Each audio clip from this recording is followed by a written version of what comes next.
to exercise its power to indicate provisional measures, the rights claimed by South Africa on the merits, and for which it is seeking protection, must be at least plausible. This threshold does not require the court to determine definitively whether the rights which South Africa wishes to see protected exist. Rather, the rights asserted must merely be grounded in a possible interpretation of the Convention, and the court must be concerned to preserve by such measures the rights which may subsequently be adjudged by it to belong to either party. Palestinians in Gaza, as a very substantial and important part of the Palestinian national, racial, and ethnical group, simply but profoundly are entitled to exist. As South Africa's ambassador pointed out in opening, to situate the right to exist and the threats to that right requires the court to appreciate that this application by South Africa is brought within a particular context. What is happening in Gaza now is not correctly framed as a simple conflict between two parties. It entails instead destructive acts perpetrated by an occupying power, Israel, that has subjected the Palestinian people to an oppressive and prolonged violation of their right to self-determination for more than half a century. And those violations occur in a world where Israel, for years, has regarded itself as beyond and above the law. As the UN Special Rapporteur on the occupied Palestinian territories explained in 2022, and I quote, "The occupation by Israel has been conducted in profound defiance of international law and hundreds of United Nations resolutions with scant pushback from the international community." That context is important, as South Africa made clear in its application. Where the international community has failed Palestinians for so long, and despite Israel's willful defiance of Palestinians' rights, South Africa turns to this court, seeking to protect the core rights of Palestinians in Gaza, to be protected from acts of genocide, attempted genocide, direct and public incitement to genocide, and complicity in and conspiracy to commit genocide. As the court knows, the Convention prohibits the destruction of a group or part of that group, including through killing, causing serious bodily and mental harm, and inflicting conditions of life calculated to bring about the group's physical destruction. Through these core rights, the Convention further protects the rights of its members to life and physical and mental integrity. Palestinians in Gaza, women, men, children, because of their membership in a group, are protected by the Convention, as is the group itself. And the core rights are violated and threatened by a remarkable set of facts outlined by my colleagues and set out in detail in South Africa's application with supporting evidence. In the speeches to this court today, South Africa has chosen, as you've heard, to avoid the showing of graphic videos and photos. It has decided against turning this court into a theatre for spectacle. It knows, as well as your excellencies, the temptation for both sides in a dispute to parade pictures to shock. But South Africa's application in this court today is built on a foundation of clear legal rights, not images. The detailed material before the court is marshaled to show a case for provisional measures based firmly on this court's prior decisions, and South Africa advances its case on the basis that Palestinians' rights are equally as worthy of protection on the unprecedented evidence before you as those of the victim groups that this honourable court has previously protected by its issuance of provisional measures in the past.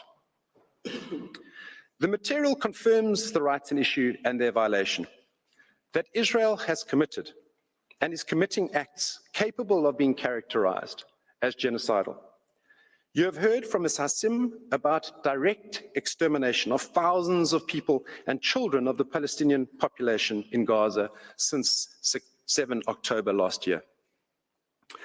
And South Africa and the world together stand witness to the forced evacuation of over 85% of the population of Gaza from their homes, and the herding of them into ever smaller areas without adequate shelter or medical care to be attacked, killed, and harmed.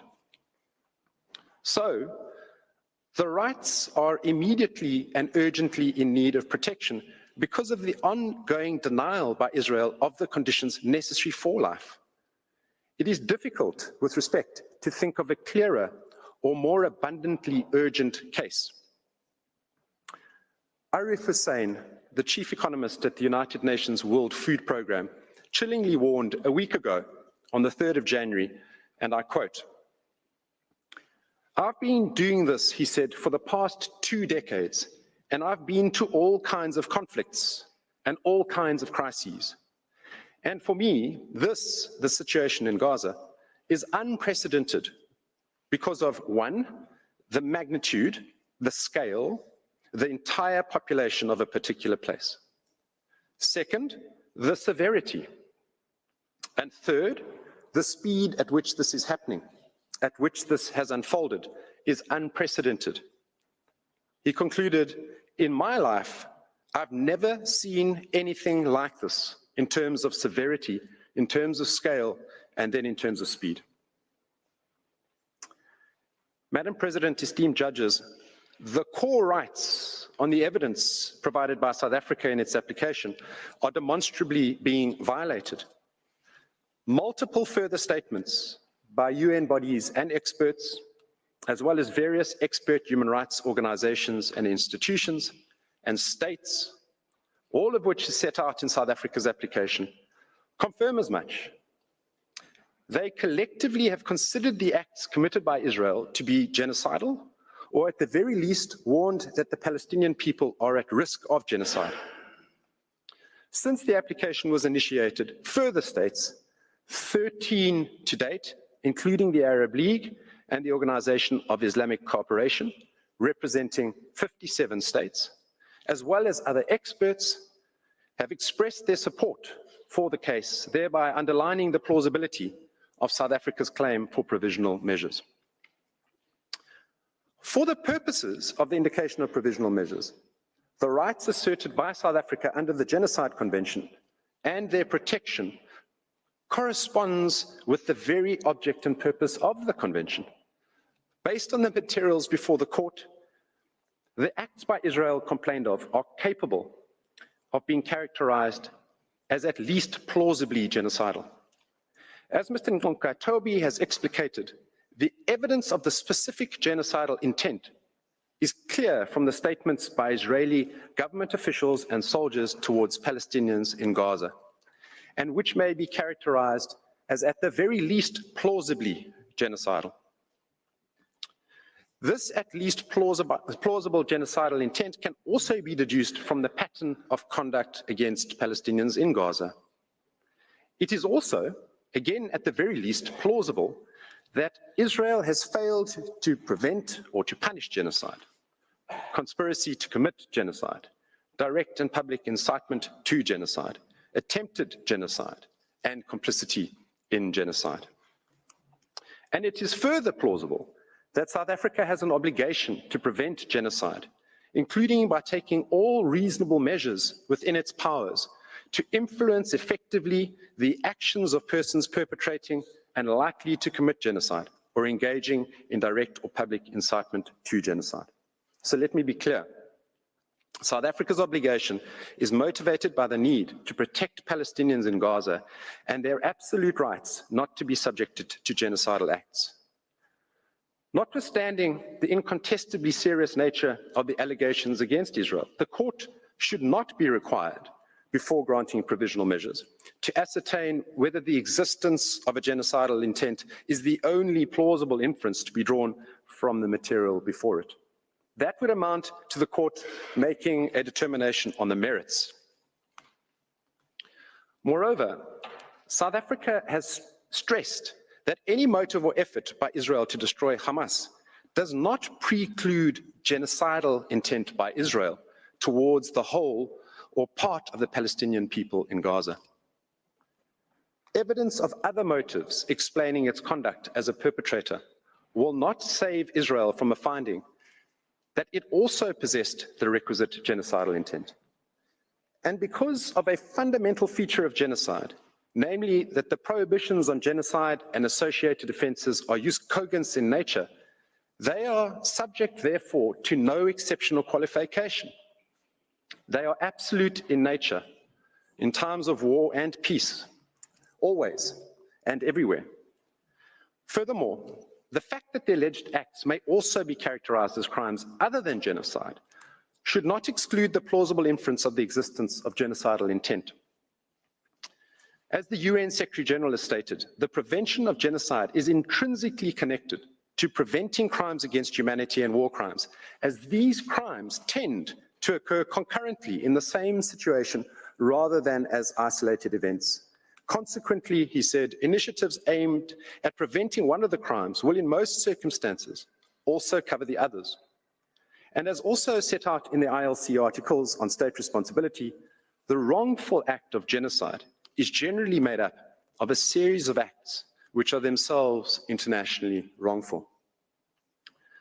Madam President, honourable members of the court, South Africa's claims thus concern in the first place its own obligations as a state party to the Genocide Convention to act to prevent and punish genocide. In the application, South Africa has stressed that it is acutely aware of its own obligation as a state party to the Convention to prevent genocide. Indeed, this court has recognized the universal character both of the condemnation of genocide and of the cooperation required in order to liberate mankind from such an odious scourge. As the prohibition of genocide is assuredly a peremptory norm of international law, or jus cogens, it is crucial that states pursue their interest under the Convention in ensuring acts of genocide are prevented. Additionally, due to the special characteristics of the Genocide Convention, the respondent state owes this duty not only to the Palestinian people, but to all states parties to the Genocide Convention, including South Africa. This has been emphasized repeatedly by this court and most recently in the Gambia case, where the court held, and I quote, all the states parties to the Genocide Convention have a common interest to ensure that acts of genocide are prevented, and that if they occur, their authors do not enjoy impunity. That common interest, said the court, implies that the obligations in question are owed by any state party to all the other states parties to the Convention. Similarly, the court has reiterated that in such a convention, the contracting states do not have any interests of their own. They merely have, one and all, a common interest, namely the accomplishment of those high purposes which are the raison d'etre of the convention. Accordingly, any state party to the Genocide Convention, and not only a specially affected state, may invoke the responsibility of another state party with a view to ascertaining the alleged failure to comply with its obligations, erga omnes partes, and to bring that failure to an end. That means that South Africa is asserting both a collective and an individual right. It is thus beyond doubt that South Africa is entitled to invoke the responsibility of Israel under the Genocide Convention. Through South Africa's interest in the common interest, and as a state party to the Genocide Convention itself, it is entitled to safeguard compliance with that instrument. As has been explained, the events unfolding in Gaza at the hands of the Israeli forces are frighteningly unprecedented. Yet what this court is being asked to do in these proceedings, interdicting genocidal acts on an interim basis, is sadly by no means novel. In relation to genocide, the court has indicated provisional measures in analogous circumstances to these in the Gambia case, where, as here, the state sought provisional measures on the basis of the erga omnes right that the Genocide Convention be complied with. Also, in respect of genocide, the court did the same in the Bosnia and Ukraine cases. And most recently, this court further accepted the erga omnes character of parties' rights in relation to the Torture Convention. So South Africa respectfully contends that in this case, the rights of the Palestinians in Gaza are no less worthy of this court's considerable protective power under Article 41 to issue provisional measures.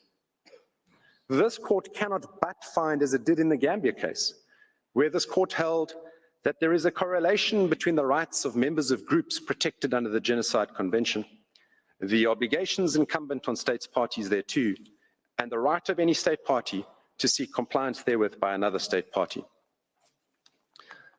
South Africa's request therefore complies with Article 41 of this court statute and engages the power of this court to preserve by such measures the rights which may subsequently be adjudged by it to belong to either party. South Africa requests this court to discharge that critical protective power, and South Africa does so by virtue of its own clear right and solemn obligations held towards the international community as a whole.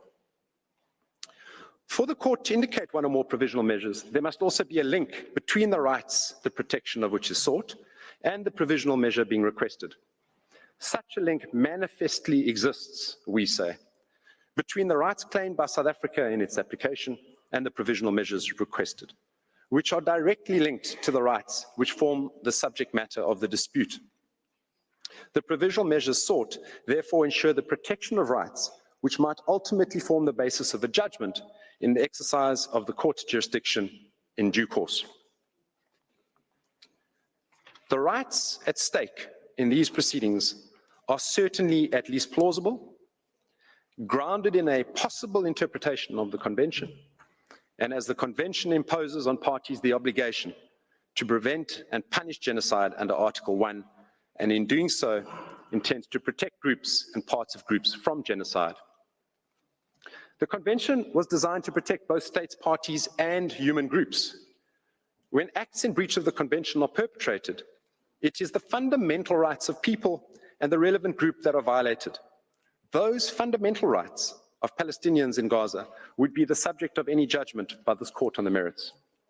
Madam President, members of the court, to find otherwise will not only be to treat Palestinians differently as less worthy of protection than others, it would also be for the court to unduly limit its own competence, to turn its back upon its extensive prior jurisprudence, and to close its eyes to the breach of the rights which lie at the heart of the Convention and which breaches are taking place in Gaza right now as I close. Madam President, I ask you now to call Ms. Negrali KC to the podium, who will address you on a risk of further genocidal acts, the risk of irreparable harm and urgency, and I thank you for your attention.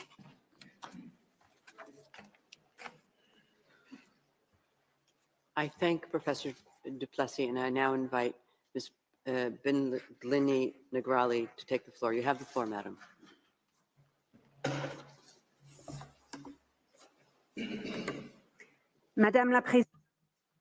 Madam President, members of the court, it is a great honor for me to appear before the court once again. It is also both a privilege and a weighty responsibility for me to represent South Africa in this case of such severe gravity. It is my task to examine the urgency and the risk of irreparable harm to the rights claimed, the final two conditions to be met for the court to indicate provisional measures. Before that, I should like to address South Africa's sincere apologies to the Francophone members of the court for not having made any of its submissions in French. South Africa would ask you not to regard this as a lack of courtesy on its part. If you will allow, I shall now continue my pleadings in English. Madam President, members of the court, there is an urgent need for provisional measures to protect Palestinians in Gaza from the irreparable prejudice caused by Israel's violations of the Genocide Convention. The United Nations Secretary General and its chiefs describe the situation in Gaza variously as a crisis of humanity, a living hell, a bloodbath, a situation of utter deepening and unmatched horror, where an entire population is besieged and under attack, denied access to the essentials for survival on a massive scale. As the United Nations Under-Secretary General for Humanitarian Affairs stated last Friday, and I quote, "Gaza has become a place of death and despair. Families are sleeping in the open as temperatures plummet. Areas where civilians were told to relocate for their safety have come under relentless bombardment. Medical facilities are under relentless attack. The few hospitals that are partially functional are overwhelmed with trauma cases, critically short of all supplies, and inundated by desperate people seeking safety. A public health disaster is unfolding. Infectious diseases are spreading in overcrowded shelters as sewers spill over. Some 180 women are giving birth daily amidst this chaos. People are facing the highest levels of food insecurity ever recorded. Famine is around the corner. For children in particular, the last 12 weeks have been traumatic. No food, no water, no school, nothing but the terrifying sounds of war day in and day out. Gaza has simply become uninhabitable. Its people are witnessing daily threats to their very existence, while the world watches on." End quote. The court has heard of the horrific death toll and of the more than 7,000 Palestinian men, women and children reported missing, presumed dead, or dying slow, excruciating deaths trapped under the rubble. Reports of field executions and torture and ill-treatment are mounting, as are images of decomposing bodies of Palestinian men, women and children left unburied where they were killed, some being picked upon by animals. It is becoming ever clearer that huge swathes of Gaza, entire towns, villages, refugee camps, are being wiped from the map. As you have heard, but it bears repeating, according to the World Food Programme, 4 out of 5 people in the world in famine or a catastrophic type of hunger are in Gaza right now. Indeed, experts warn that deaths from starvation and disease risk significantly outstripping deaths from bombings. The daily statistics stand as clear evidence of the urgency and of the irreparable prejudice. On the basis of the current figures, on average, 247 Palestinians are being killed and are at risk of being killed each day, many of them literally blown to pieces. They include 48 mothers each day, 2 every hour, and over 117 children each day, leading UNICEF to call Israel's actions a war on children. On current rates which show no sign of abating, each day, over 3 medics, 2 teachers, more than 1 United Nations employee, and more than 1 journalist will be killed, many while at work, or in what appear to be targeted attacks on their family homes or where they are sheltering. The risk of famine will increase each day. Each day, an average of 629 people will be wounded, some multiple times over, as they move from place to place, desperately seeking sanctuary. Each day, over 10 Palestinian children will have 1 or both legs amputated, many without anesthetic. Each day, on current rates, an average of 3,900 Palestinian homes will be damaged or destroyed. More mass graves will be dug. More cemeteries will be bulldozed and bombed and corpses violently exhumed, denying even the dead any dignity or peace.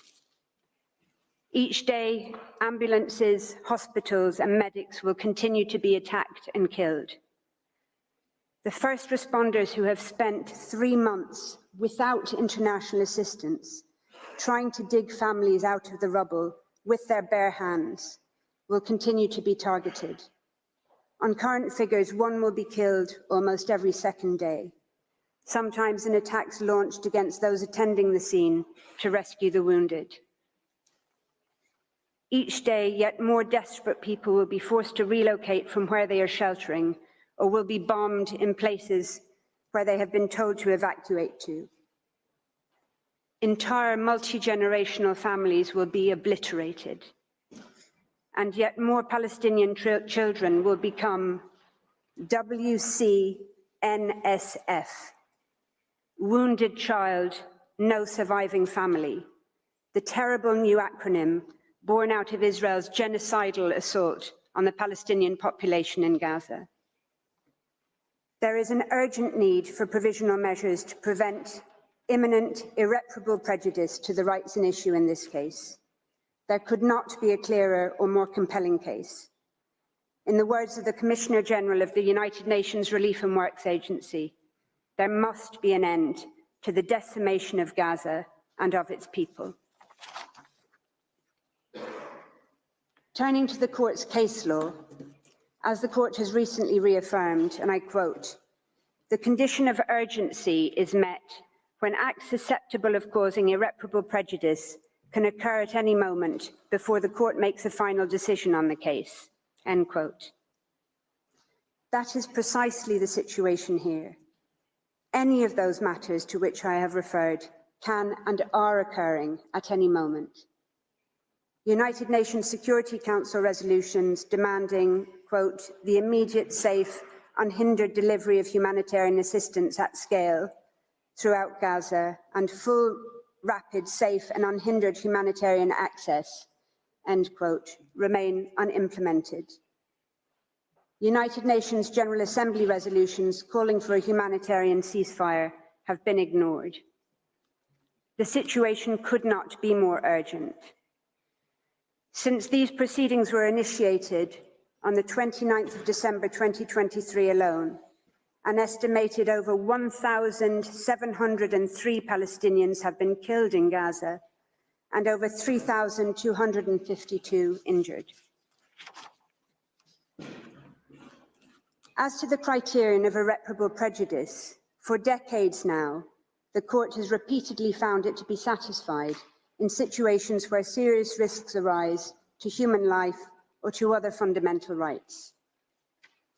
In the cases of Georgia, Russia, and Armenia, Azerbaijan, the court ordered provisional measures, having found a serious risk of irreparable prejudice where hundreds of thousands of people had been forced from their homes.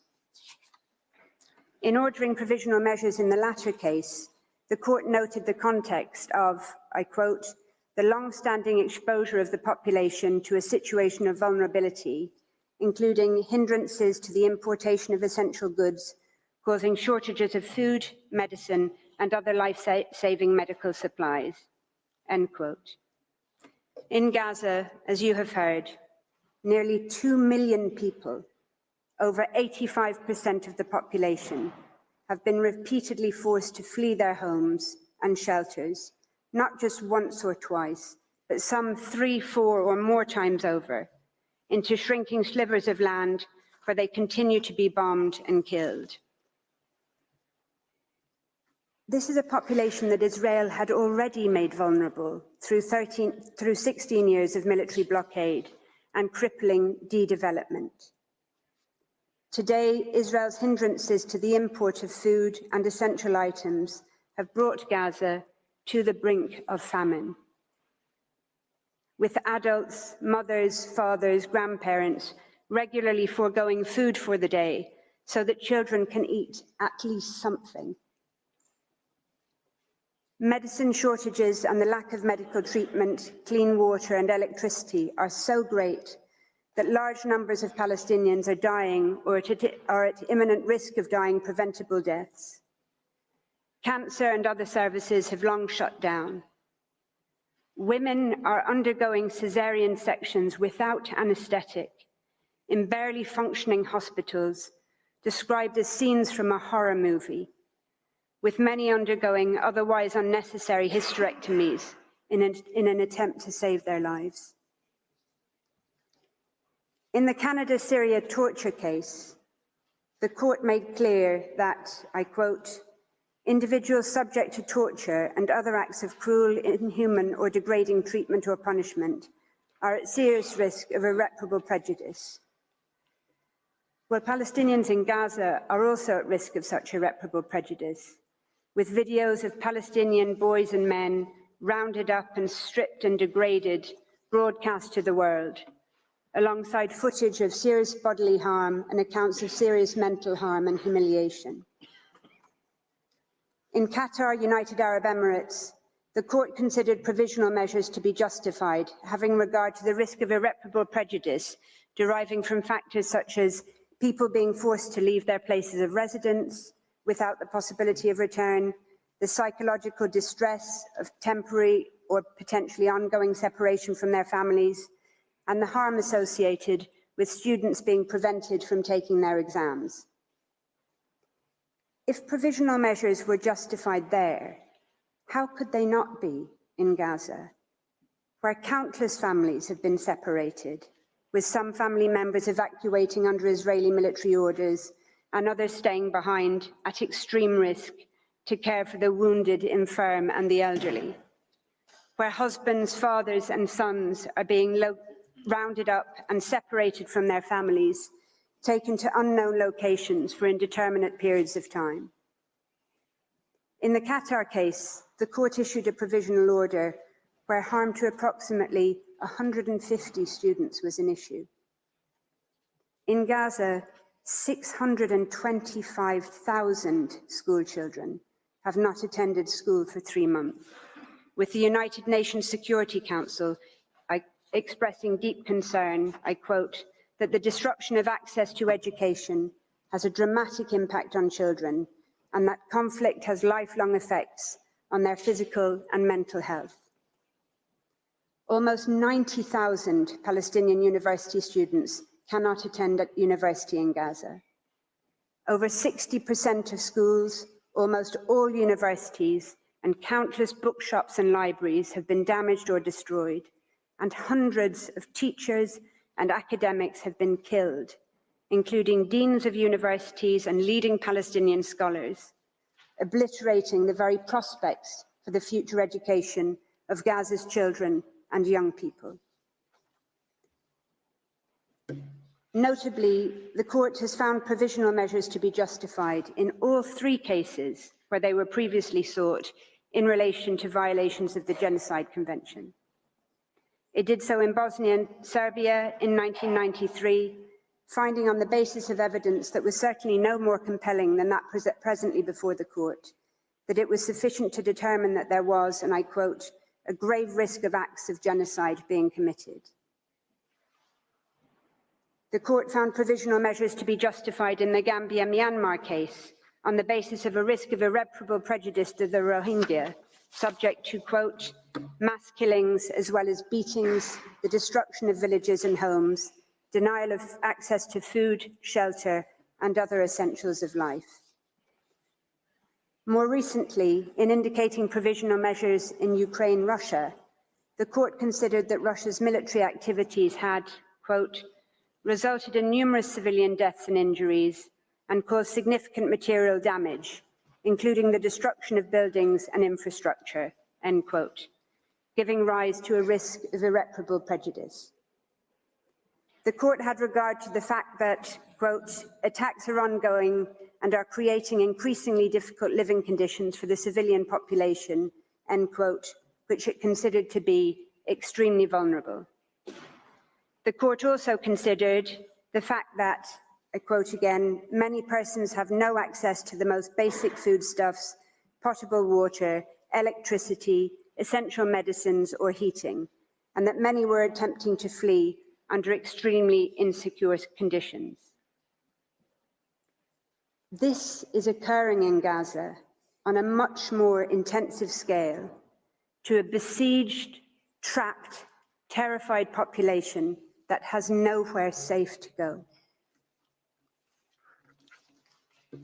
Lest the contrary be suggested, it is clear from Ukraine-Russia that the fact that the urgent risk of irreparable harm arises in a situation of armed conflict does not undermine, much less preclude, a request for provisional measures.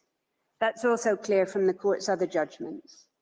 So in the case of armed activities on the territory of the Congo, for example, the court ordered provisional measures based on its finding that, quote, persons, assets and resources present on the territory of the Congo, particularly in the area of conflict, remain extremely vulnerable, and that there was a serious risk that rights at issue in the case may suffer irreparable prejudice, end quote. Similarly, in Costa Rica, Nicaragua, the court indicated provisional measures in part on the basis that the presence of troops in the disputed territory gave rise, I quote, to a real and present risk of incidents liable to cause irremediable harm in the form of bodily injury or death, end quote. In relation to the Genocide Convention in particular, the court recalled in Gambia, Myanmar, that, quote, states parties expressly confirmed their willingness to consider genocide as a crime under international law, which they must prevent and punish independently of the context of peace or of war in which it takes place, end quote. More recently, in the case of Guyana, Venezuela, the court considered that the serious risk of Venezuela, quote, acquiring and exercising control and administration of the territory in dispute, end quote, gave rise to a risk of irreparable prejudice to the rights asserted in the case. Similar factors are an issue here, having regard to the territorial ambitions and settlement plans for Gaza being raised by members of the Israeli government, and the relationship of those factors to the very survival of Palestinians in Gaza as such. Similarly, any scaling up by Israel of access of humanitarian relief to Gaza in response to these proceedings or otherwise would be no answer to South Africa's request for provisional measures. In the case of Iran, United States, the court found a risk of irreparable harm from the exposure of individuals to danger to health and life caused by restrictions placed on medicines and medical devices, foodstuffs, and other goods required for humanitarian needs. That was notwithstanding the assurances offered by the United States for it to expedite the consideration of humanitarian issues, and notwithstanding the fact that essentials were in any event exempt from the United States sanctions. The court considered that the assurances were, I quote, not adequate to address fully the humanitarian and safety concerns raised, and that there remained a risk that measures adopted by the United States may entail irreparable consequences.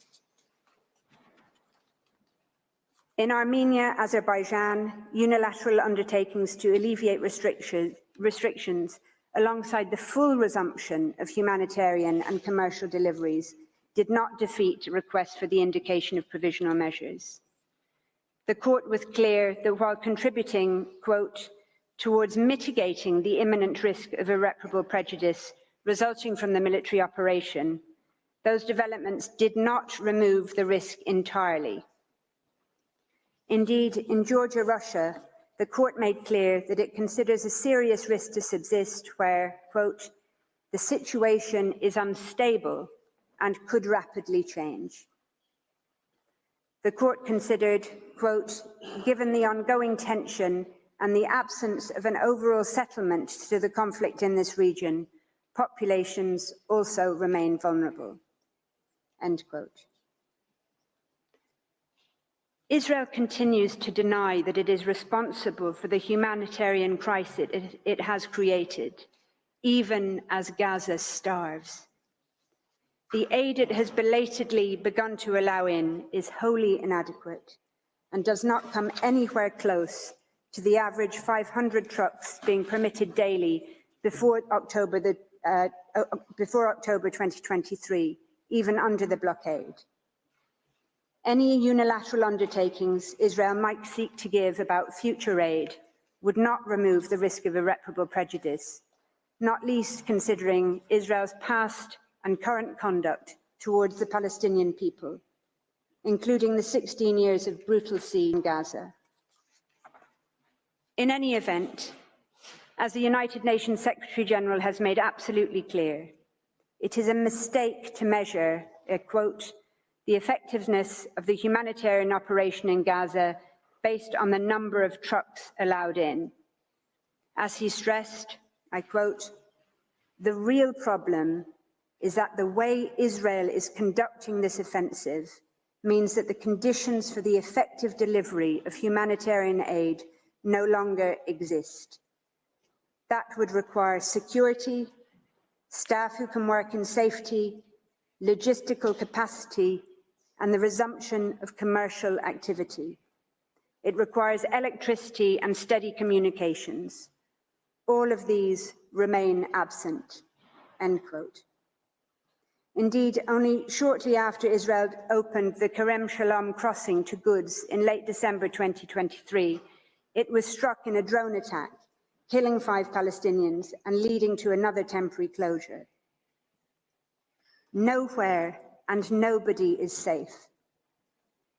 As the United Nations Secretary-General and all its chiefs have made clear, without a halt to Israel's military operations, crossings, aid convoys and humanitarian workers, like everyone and everything else in Gaza, remain at imminent risk of further irreparable prejudice.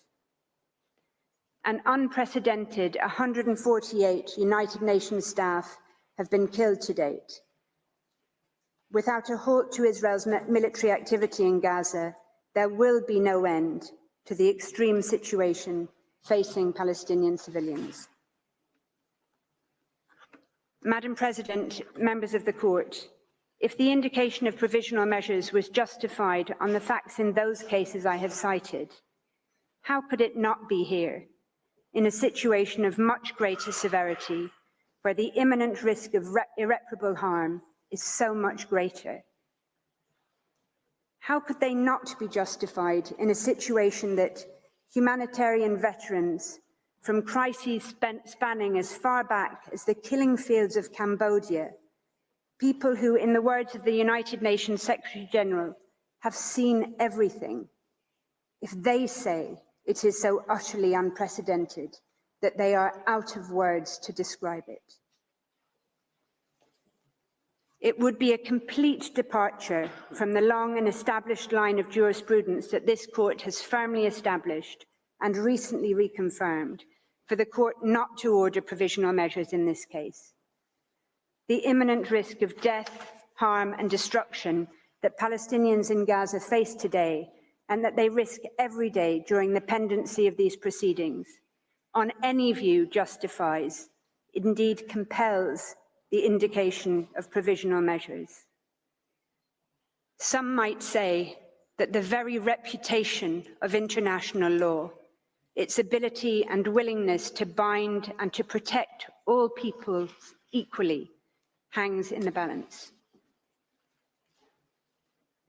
But the Genocide Convention is about much more than legal precedent. It is also fundamentally about the confirmation and endorsement of elementary principles of morality. The court recalled the 1946 General Assembly resolution on the crime of genocide, which made clear that, I quote, genocide is a denial of the right of existence of entire human groups, as homicide is the denial of the right to live of individual human beings. Such denial of the right of existence shocks the conscience of mankind, results in great losses to humanity in the form of cultural and other contributions represented by these human groups, and is contrary to moral law and to the spirit and aims of the United Nations, end quote. Notwithstanding the Genocide Convention's recognition of the need to rid the world of the odious scourge of genocide, the international community has repeatedly failed. It failed the people of Rwanda. It had failed the Bosnian people and the Rohingya, prompting this court to take action. It failed again by ignoring the early warnings of the grave risk of genocide to the Palestinian people, sounded by international experts since 19th of October of last year. The international community continues to fail the Palestinian people, despite the overt, dehumanizing, genocidal rhetoric by Israeli governmental and military officials, matched by the Israeli army's actions on the ground. Despite the horror of the genocide against the Palestinian people being live streamed from Gaza to our mobile phones, computers, and television screens, the first genocide in history where its victims are broadcasting their own destruction in real time in the desperate, so far vain hope that the world might do something. Gaza represents nothing short of a moral failure, as described by the usually circumspect International Committee of the Red Cross. As underscored by United Nations chiefs, that failure has, I quote, repercussions not just for the people of Gaza, but for the generations to come who will never forget these over 90 days of hell and assaults on the most basic precepts of humanity. As stated by a United Nations spokesperson in Gaza last week, at the site of a hospital clearly marked with the symbol of the Red Crescent, where 5 Palestinians, including a 5-day-old baby, had just been killed. The world should be absolutely horrified. The world should be absolutely outraged. There is no safe space in Gaza, and the world should be ashamed. Madam President, members of the court, in conclusion, I share with you 2 photographs. The first is of a whiteboard at a hospital in northern Gaza, one of the many Palestinian hospitals targeted, besieged, and bombed by Israel over the course of the past 3 brutal months. The whiteboard is wiped clean of no longer possible surgical cases, leaving only a handwritten message by a Médecins Sans Frontières doctor, which reads, "We did what we could. Remember us." The second photograph is of the same whiteboard after an Israeli strike on the hospital on the 21st of November that killed the author of the message, Dr. Mahmoud Abu Nujayla, along with 2 of his colleagues. Just over a month later, in a powerful sermon delivered from a church in Bethlehem on Christmas Day, the same day Israel had killed 250 Palestinians, including at least 86 people, many from the same family, massacred in a single strike on Maghazi refugee camp. Palestinian pastor Munzir Ishaq addressed his congregation and the world, and he said, and I quote, "Gaza as we know it no longer exists. This is an annihilation. This is a genocide. We will rise. We will stand up again from the midst of destruction, as we have always done as Palestinians, though this is by far maybe the biggest blow we have received." But he said, "No apologies will be accepted after the genocide. What has been done has been done. I want you to look in the mirror and ask, where was I when Gaza was going through a genocide?" South Africa is here before this court in the Peace Palace. It has done what it could. It is doing what it can by initiating these proceedings, by seeking interim measures against itself as well as against Israel.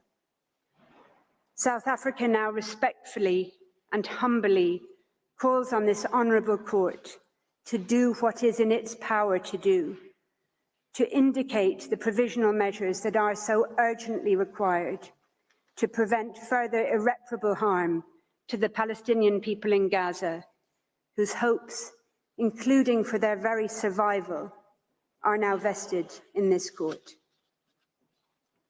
Madam President, members of the court, I should like to thank you for your kind attention. I ask that you call Professor Lowe, KC, to the podium now to describe the provisional measures sought by South Africa on behalf of the Palestinian people. I thank Ms. Negrali, and I now invite Professor Von Lowe to address the court. You have the floor, Professor.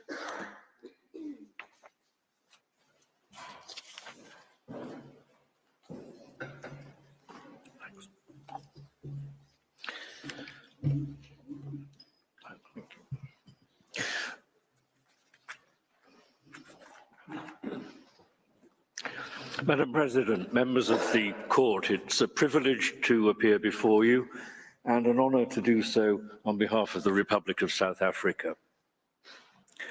This case is brought under Article 9 of the Genocide Convention, which entitles any contracting party to the convention to submit to the court disputes relating to the interpretation, application, or fulfilment of the convention.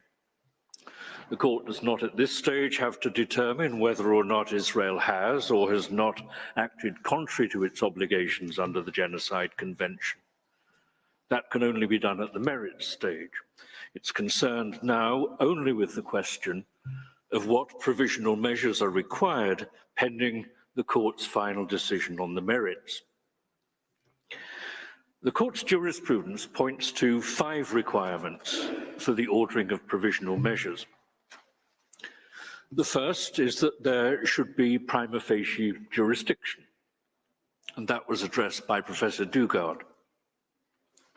The second is that there should be a link between the measures requested and the rights underlying the main claim. This requirement is plainly satisfied. The measures request an order that Israel does not violate the very rights secured by the Genocide Convention as set out in South Africa's application. The third is the plausibility of the rights that are claimed. Professor du Plessis explained that this is clearly satisfied. The rights claimed are the very core of the convention, notably the right not to be killed or seriously harmed, and the right of the group not to be physically destroyed. Fourth and fifth, there must be a risk of irreparable prejudice capable of arising prior to the final determination of the dispute, and there must be urgency. Ms. Negrali addressed those points. Israel has, for over 3 months, been mounting a continuous siege and bombardment of Gaza of a ferocity and duration that can only be seen as an attempt to destroy Gaza and its citizens. And it is publicly asserting that it will continue to do so. You are aware of the scale of the death and the scale of the destruction. And it is continuing at this very minute. The court has said that, quote, a state's obligation to prevent genocide and the corresponding duty to act arise at the instant that the state learns of, or should normally have learned of, the existence of a serious risk that genocide will be committed. From that moment onwards, if a state has available to it means likely to have a deterrent effect on those suspected of preparing genocide or reasonably suspected of harboring specific intent, it is under a duty to make such use of those means as the circumstances permit. End quote. And that is what South Africa has done by making this application.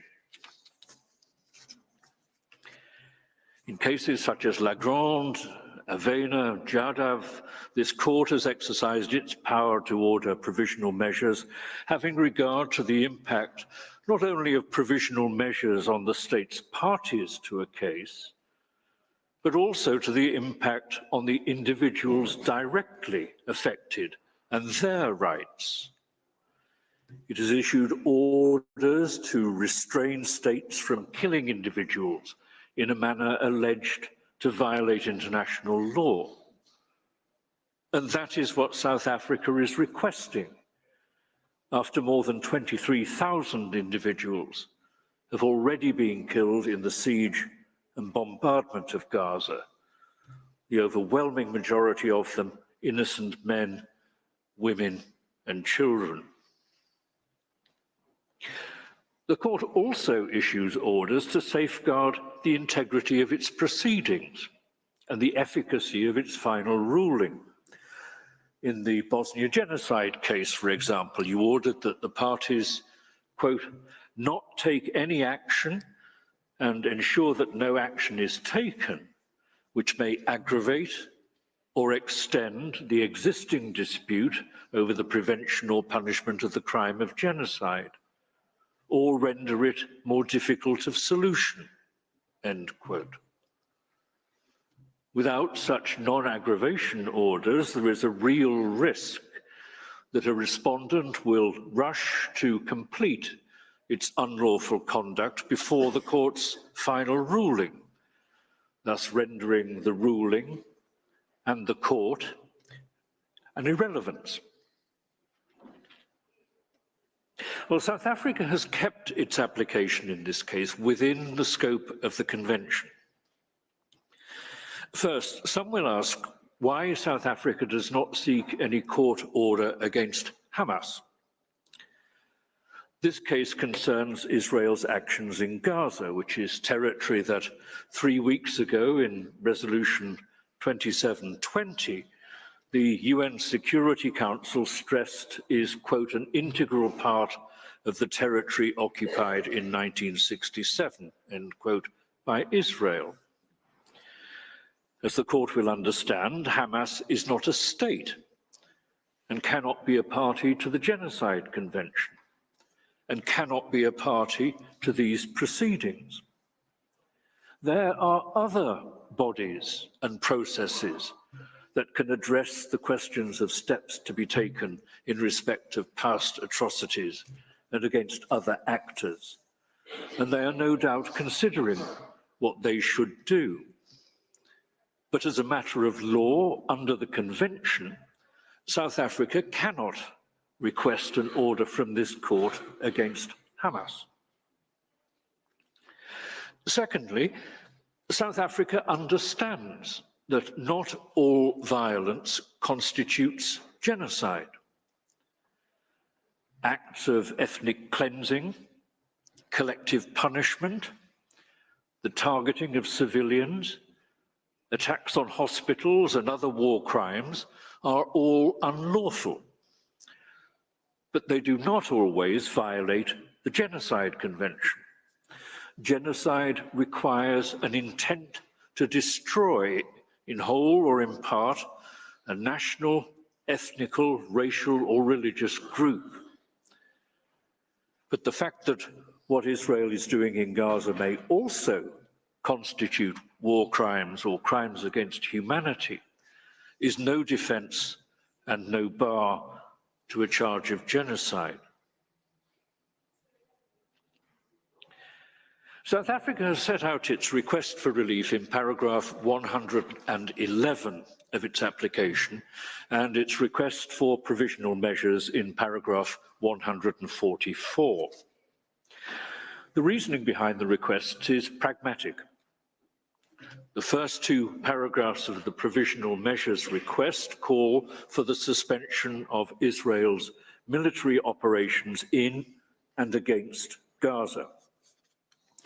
Israel's continuing operation in Gaza since the 7th of October attack is the focus of this case. Minister Lamola has recalled the fact that South Africa has condemned the 7th of October attack. Israel says that Palestine and Palestinians are not its target and that its aim is to destroy Hamas. But months of continuous bombing, flattening entire residential blocks, and cutting off food and water and electricity and communications to an entire population cannot credibly be argued to be a manhunt for members of Hamas. It is an indiscriminate attack, killing, maiming, and terrorizing the entire population of Gaza with no regard to questions of innocence or guilt, obliterating the homes and cities in which they live, and destroying any practical possibility of their return to make their homes amidst the rubble. Israel's actions both attack Palestinians in Gaza directly and also prevents humanitarian relief reaching them.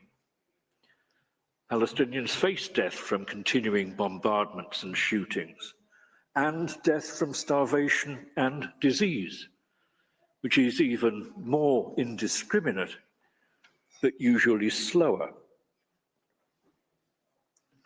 In recent days, the United States has said again that far too many civilians are being killed. And the UN Secretary General and the UN Undersecretary for Humanitarian Affairs and the Commissioner General of the UN Relief and Works Agency have asserted that it is imperative to halt military operations in order to enable the effective delivery of humanitarian relief. And that is why South Africa has requested an order for the immediate suspension of Israel's military operations in and against Gaza. It is the only way to secure the humanitarian response and avoid yet more unnecessary death and destruction. There is a point to emphasize. It's no use Israel saying that it does whatever it can to minimize the deaths of innocent men, women, and children. The use of 2,000-pound bunker-busting bombs and dumb bombs in residential areas and the relentless bombardment of Gaza, and even of so-called safe areas to which Palestinians have been directed by Israel, tell another story. But that is not the only point. It's not just a question of scale and of indiscriminate killing. It's also a question of intention.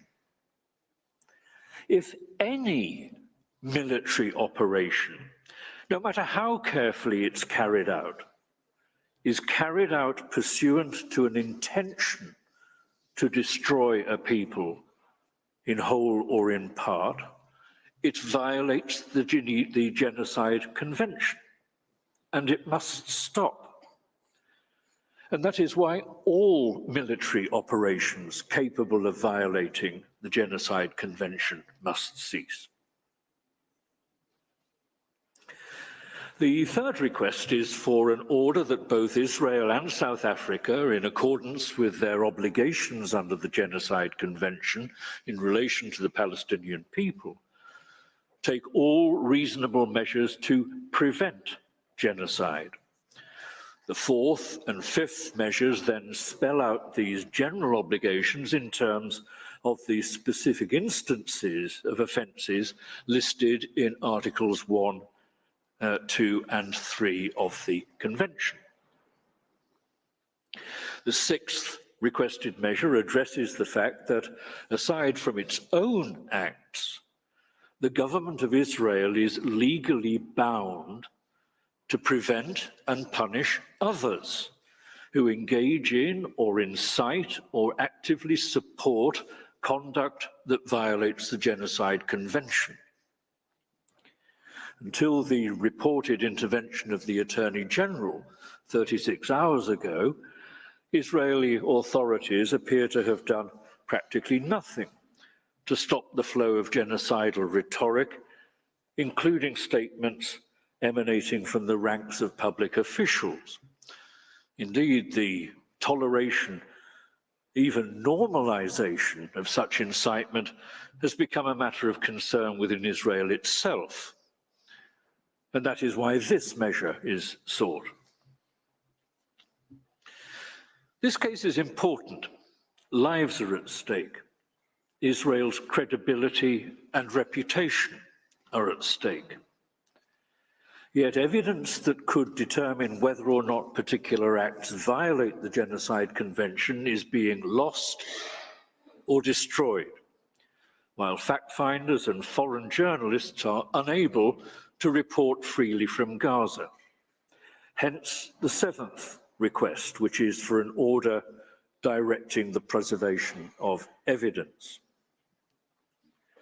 And finally, South Africa asks that the court require specific reports from Israel on what it is doing to implement the order. General assurances are not enough. Reports published via the court are an essential element of accountability. I should address the question of self-defense.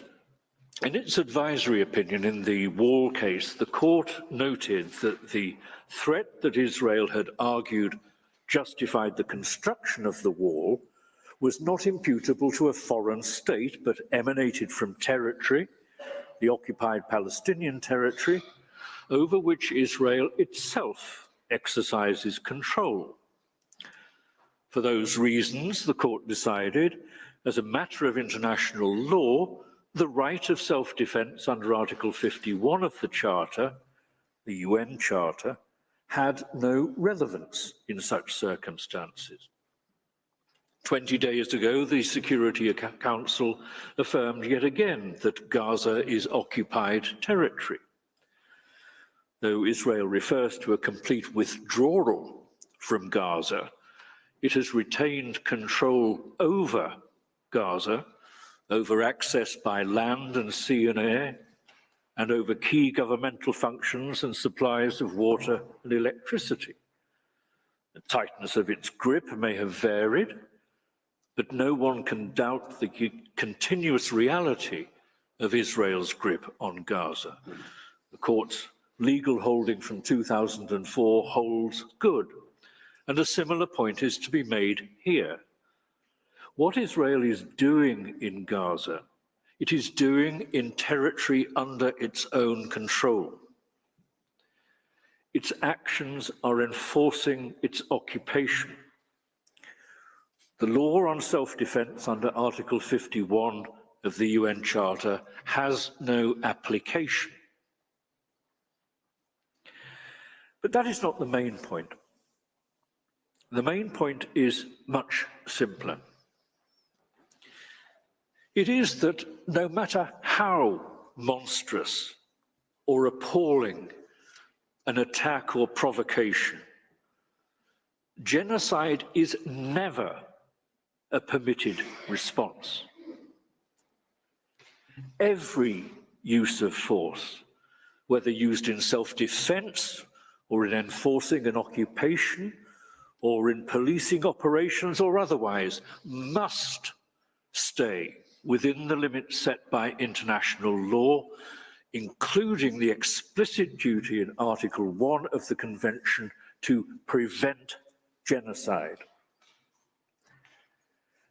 South Africa believes that the publicly available evidence of the scale of the destruction resulting from the bombardment of Gaza and the deliberate restriction of food, water, medicines, and electricity available to the population of Gaza demonstrates that the government of Israel, not Jewish people or Israeli citizens, the government of Israel and its military is intent on destroying the Palestinians in Gaza as a group and is doing nothing to prevent or punish the actions of others who support that aim.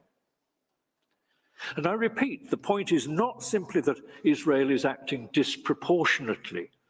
The point is that the prohibition on genocide is an absolute, a peremptory rule of law. Nothing can ever justify genocide. No matter what some individuals within the group of Palestinians in Gaza may have done, and no matter how great the threat to Israeli citizens might be, genocidal attacks on the whole of Gaza and the whole of its population with the intent of destroying them cannot be justified. And no exception can be made in a provisional measures order to allow a state to engage in actions that are capable of violating its obligations under the Genocide Convention.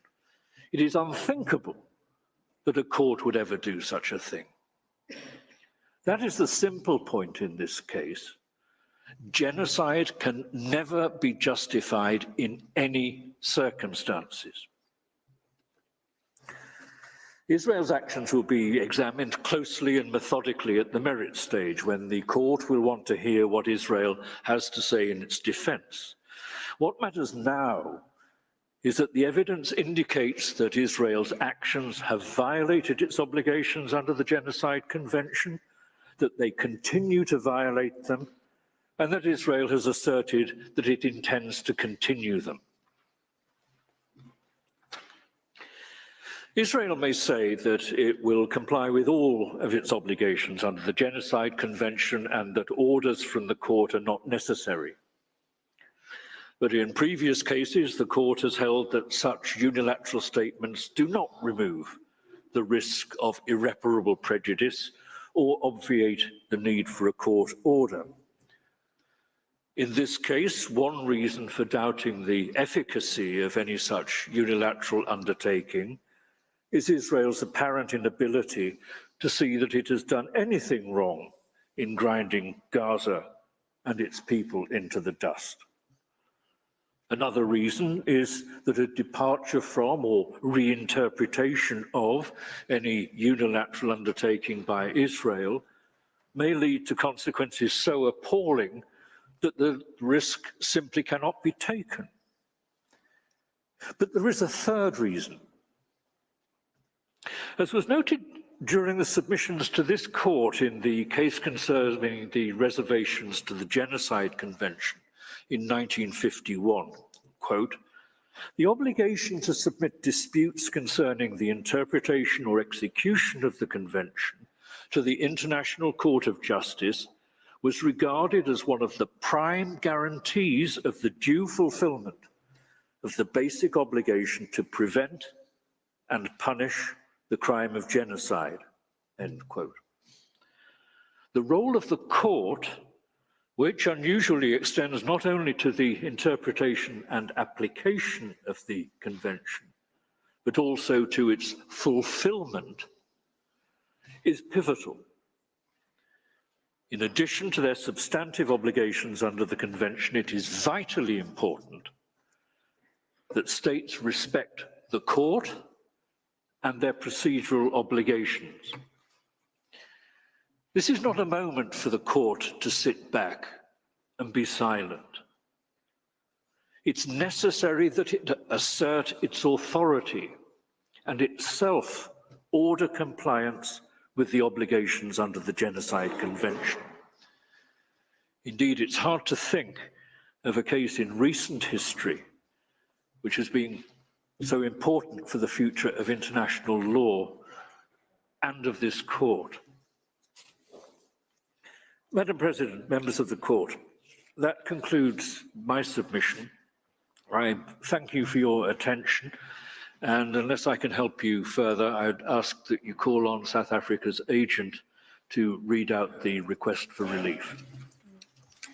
I thank Professor Lowe, and I now invite the agent of South Africa, His Excellency, Mr.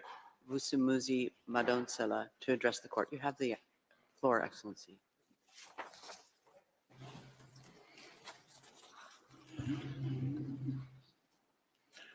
Madam President, it remains my honor to read to your excellencies the provisional measures that South Africa requests from the court. You have heard the reasons set out which justify the measures being sought. To sum up, the indication of provisional measures is, we recognize, without prejudice to the merits of the underlying claim. Yet, The evidence at this stage indicates grave violence and genocidal acts against the Palestinians in Gaza, in flagrant contravention of the Genocide Convention and in breach of their rights. South Africa has come to this court to prevent genocide and to do so in the discharge of the international obligation that rests on South Africa and all other states under the convention. The consequences of not indicating clear and particularized specific provisional measures and not taking steps to intervene while Israel disregards its international obligations before our eyes would, we fear, be very grave indeed for the Palestinians in Gaza, who remain at real risk of further genocidal acts, for the integrity of the Convention, for the rights of South Africa, and for the reputation of this court, which is equipped with and must exercise its powers to afford an effective realization of the rights under the Convention. That means we respectfully submit, indicating the provisional measures being sought by South Africa, as well as any others in addition which the court might deem appropriate. Justice and equal respect for the rights of Palestinians points overwhelmingly in favor of these critically required provisional measures. Madam President, I now proceed to read the measures requested by South Africa. On the basis of the facts set forth above, South Africa, as a state party to the Convention on the Prevention and Punishment of the Crime of Genocide, respectfully requests the courts, as a matter of extreme urgency, pending the court's determination of this case on the merits, to indicate the following provisional measures in relation to the Palestinian people as a group protected by the Genocide Convention. These measures are directly linked to the rights that form the subject matter of South Africa's disputes with Israel. 1, the state of Israel shall immediately suspend its military operations in and against Gaza. 2, the state of Israel shall ensure that any military or irregular armed units which may be directed, supported, or influenced by it, as well as any organizations and persons which may be subject to its control, direction, or influence, take no steps in furtherance of the military operations referred to in point 1 above. 3, the Republic of South Africa and the State of Israel shall each, in accordance with their obligations under the Convention on the Prevention and Punishment of the Crime of Genocide, in relation to the Palestinian people, take all reasonable measures within their power to prevent genocide. 4, the State of Israel shall, in accordance with its obligations under the Convention on the Prevention and Punishment of the Crime of Genocide, in relation to the Palestinian people as a group protected by the Convention on the Prevention and Punishment of the Crime of Genocide, desist from the commission of any and all acts within the scope of Article 2 of the Convention. In particular, A, killing members of the group, B, causing serious bodily or mental harm to the members of the group, C, deliberately inflicting on the group conditions of life calculated to bring about its physical destruction in whole or in part, and D, imposing measures intended to prevent births within the group.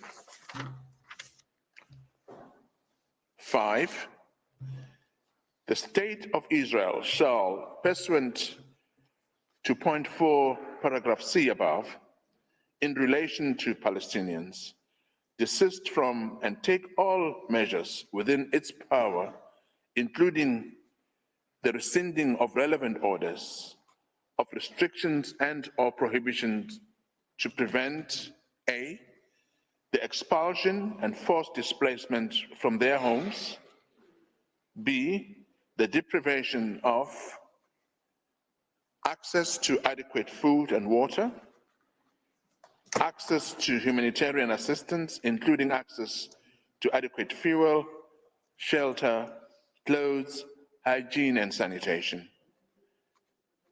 the medical supplies and assistance, and C, the destruction of Palestinian life in Gaza.